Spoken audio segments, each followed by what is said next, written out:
నమస్తే. శ్రీ మాత్రే నమః. శ్రీ కృష్ణాయ నమః. భక్తి ప్రేక్షకులకు స్వాగతం. ఈ రోజు నేను చెప్పబోయే అంశము చాలా విస్తృతమైనది. ప్రతి ఇంట్లోనూ ప్రతి ఒక్కళ్ళము బాధపడుతూనే ఉంటాము. ఎన్నో పరిహారాలు చేస్తుంటాము, ఎన్నెన్నో పూజలు చేస్తుంటాము. అయినప్పటికీ మాకు కలిసి రావట్లేదు, మాకు ధనం నిలవట్లేదు, అప్పుల పాలైపోతున్నాము, లేదా పెళ్లిళ్ళు కావటం లేదు. ఇలాగా ప్రతి సమస్యతోనూ ఎన్ని పూజలు చేసినా, ఎంత నియమనిష్టలతో ఉన్నా కానీ చిన్న కీలకం మనకి ఇబ్బంది పెడుతూ ఉంటుంది. అది ఏమిటో తెలీదు, దాని పరిహారం ఎలా చేసుకోవాలో తెలీదు, ఎవరిని పూజించాలో తెలీదు, ఎవరిని అడగాలో తెలీదు. ఇలాంటివన్నిటితో మనము ప్రతి నిత్యము ప్రతి ఇంట్లో ఇబ్బంది పడుతూనే ఉంటారు, అవునా? అయితే ఈ రోజు మీకు నేను చాలా కొత్త అంశాన్ని మీకు తెలియజేయబోతున్నాను. అది ఏమిటంటే కనుక, మనకి గ్రహాలు ఉన్నాయని తెలుసు అందరికీ.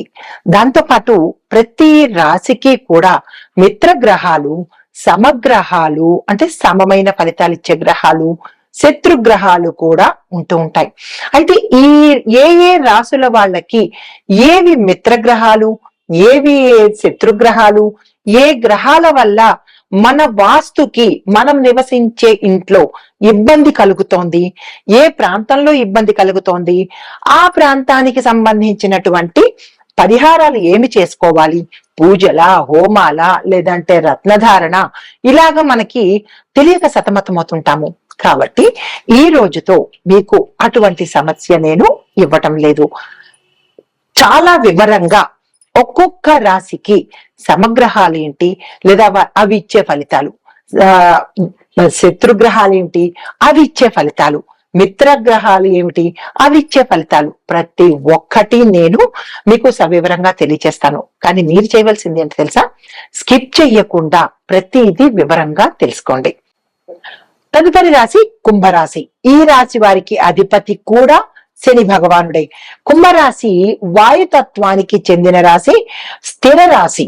ఇది ఆవిష్కరణ, సాంకేతికత, పరిశోధన, సమాజ సేవ, మానవతా దృక్పథము, నెట్వర్కింగ్, విదేశీ సంబంధాలు, ఐటీ, ఎలక్ట్రానిక్స్, డేటా, పెద్ద పెద్ద సంస్థలు, ఆలోచన, విప్లవము వంటి రంగాలకు ఆధిపత్యం వహిస్తుందన్నమాట. మరి శని భగవానుడు బలంగా ఉంటే కుంభరాశి వారు దీర్ఘకాలంలో గొప్ప స్థిరమైన విజయాలు, పేరు ప్రఖ్యాతలు, సమాజంలో గుర్తింపు పొందుతారు. మరి కుంభరాశికి మిత్రగ్రహాలు ఏమిటి అంటే బుధుడు, శుక్రుడు. మరి ఈ రాశి వారికి ముందుగా బుధుడు అనుకూలంగా ఉంటే ఎలా ఉంటుందంటే, ఐటీ రంగంలో విజయం సాధిస్తారు, కమ్యూనికేషన్ శక్తి ఉంటుంది, వ్యాపారాన్ని విస్తరించే అవకాశం ఉంటుంది, విదేశాలతో కనెక్షన్స్ ఉండే అవకాశం ఉంది. మరి శుక్రుడు అనుకూలంగా ఉంటే ధనయోగము, సామాజికంగా గుర్తింపు, కళలు, విలాసవంతమైన సౌకర్యాలు, దాంపత్యంలో అన్యోన్యత.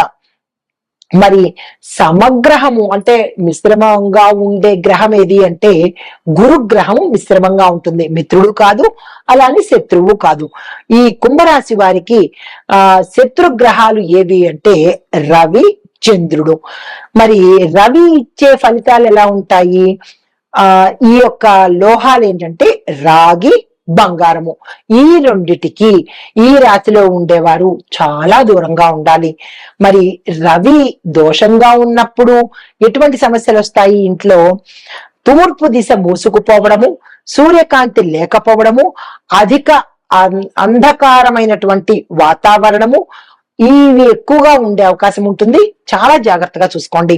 మరి వచ్చే సమస్యలు ఎలాంటివి అంటే ప్రభుత్వ సమస్యలు ఎక్కువగా వస్తాయి, అధికార సమస్యలు ఎక్కువ వస్తాయి, తండ్రితో విభేదాలు ఎక్కువగా వస్తాయి, మీ యొక్క గౌరవానికి భంగం కలిగే అవకాశాలు కూడా ఎక్కువ ఉంటాయి. మరి రవి మంత్రము ఏంటంటే ఓం హ్రాం హ్రీం హ్రౌం సహ సూర్యాయ నమః. ఈ మంత్రాన్ని 108 సార్లు 45 రోజుల వ్యవధి పాటు చదువుకోవాలి. మరి శత్రుగ్రహమైనటువంటి రెండవ గ్రహము చంద్రుడు. ఈ చంద్రుడి యొక్క లోహము వెండి. ఈ యొక్క ప్రభావము వాస్తులో అంటే మీ యొక్క ఇంటి వాస్తు చూసినట్టయితే వాయువ్యంలో దోషంగా ఉండడము, నీటి నిల్వలు, చీకటి గదులు కనుక ఉంటే ఎక్కువ ప్రభావం చూపించే అవకాశం ఉంది. మరి సమస్యలు ఎలా వస్తాయి ఒంటి పరంగా అంటే మానసిక ఒత్తిడి, నిద్రలేనితనము, కుటుంబంలో కలహాలు, భావోద్వేగంతో ఎమోషనల్ గా ఉండడము, డిప్రెషను, టెన్షన్ పడ్డము, ఇలాంటివి జరిగే అవకాశాలు ఎక్కువ ఉంటాయి. మరి చంద్రమంత్రము ఓం శ్రాం శ్రీం శ్రౌం సహ చంద్రాయ నమః ఈ మంత్రాన్ని 108 సార్లు 45 రోజులు కానీ లేదా 30 రోజులు కానీ చదువుకునే ప్రయత్నం చేయండి. స్త్రీలు మరొక 5 రోజులు పొడిగించుకునే ప్రయత్నం చేసుకోండి. కుంభరాశి వారికి శని బలం పెరగడానికి ఏం పరిహారాలు చేస్తే అవుతుంది అంటే కనుక ప్రతి శనివారము నల్ల నువ్వులు దానంగా ఇవ్వండి. నల్లని వస్త్రాన్ని, ఇనప వస్తువులను దానంగా ఇచ్చుకోండి. పేదలకు భోజనం పెట్టే ప్రయత్నం చేయండి. సేవాభావాన్ని కలిగించుకొని కార్మికులకు గాని పేదలకు గాని ఏదైనా మీ సహాయం చేసినట్టయితే విశేషమైన ఫలితాలు పొందుతారు.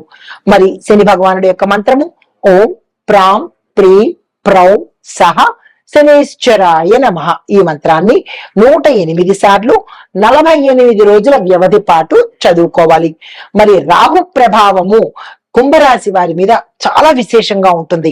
అయితే రాహు కనుక బలంగా ఉంటే విదేశీ అవకాశాలు, టెక్నాలజీ పరంగా సక్సెస్లు రావడము, అనూహ్యంగా అంటే ఆకస్మిక ధనలాభం అంటుంటాం కదా, ఆకస్మిక ధన ప్రాప్తి కలిగేందుకు రహస్య రంగాలలో సక్సెస్ సాధించే అవకాశాలు ఎక్కువ శాతం ఉంటాయి. రాహు సంబంధించిన లోహం ఏంటంటే సీసం, లెడ్ అంటారు కదా, దాన్ని కొంచెం దూరంగా ఉంచే ప్రయత్నం చేయండి. రాహు దోషం ఉంటే కనుక పొగ దుమ్ము ఎక్కువగా ఉండడము, గందరగోళము, భయాందోళనలు, ఆకస్మికంగా సమస్యలు, మోసాలు ఇలాంటివి జరిగే అవకాశాలు ఉంటాయి. ఇవి గోచార రీత్యా. అయితే మరి ఈ కుంభరాశి వారికి చెప్పదగినటువంటి వాస్తు సూచన ఏంటంటే వారి ఇంట్లో ఉత్తర దిశ ఎప్పుడు శుభ్రంగా ఉంచాలి, వెలుతురుగా ఉండాలి, బరువులు పెట్టకుండా ఉండాలి.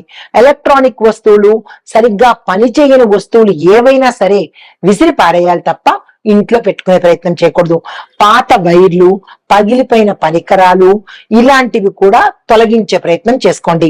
మహాపరిహారం ఏంటంటే ప్రతి గురువారము విష్ణు సహస్రనామ పారాయణ చదువుకోవడంతో పాటు వినే ప్రయత్నం చేసుకోవాలి. మరి కుంభరాశి వారు చెయ్యకూడని పనులు ఏంటంటే కనుక అధికంగా అహంకారం చూపించకూడదు. నేనే గ్రేటు, నన్ను మించిన వాళ్ళు లేరు, నేను ఇంతే, ఇలాంటి పదజాలాలు ఎప్పుడు వాడకూడదు. ఇతరులను తక్కువగా చూసే ప్రయత్నం చేయకండి, కించపరిచే ప్రయత్నము అస్సలు చేయకండి. శని భగవానుడికి అస్సలు ఇష్టం ఉండదు ఈ పనులు. భావోద్వేగాలతో అస్థిర నిర్ణయాలు తీసుకోకండి, స్థిరంగా నిర్ణయాలు తీసుకునే ప్రయత్నం చేసుకోండి. రహస్యాలను లీక్ చేసే ప్రయత్నం చేయకండి. ఎవరైనా మీకు రహస్యము ఇది చాలా జాగ్రత్తగా చూడండి, ఎవరికి చెప్పకండి అని చెప్పినప్పుడు అవి తీసుకెళ్లి మీ కోపంలో, వారి మీద కోపంలో బయట పెట్టినట్టయితే కనుక అత్యంత పాపభూయిష్టమైనటువంటి పని ఇది అనమాట. ఈ పనులు చేయకండి. ఇవి ఈ రాశిలో ఉండే వారికి చెప్పదగినటువంటి గోచార రీత్యా ఫలితాలు, పరిహారాలు, సూచనలు. నమస్తే.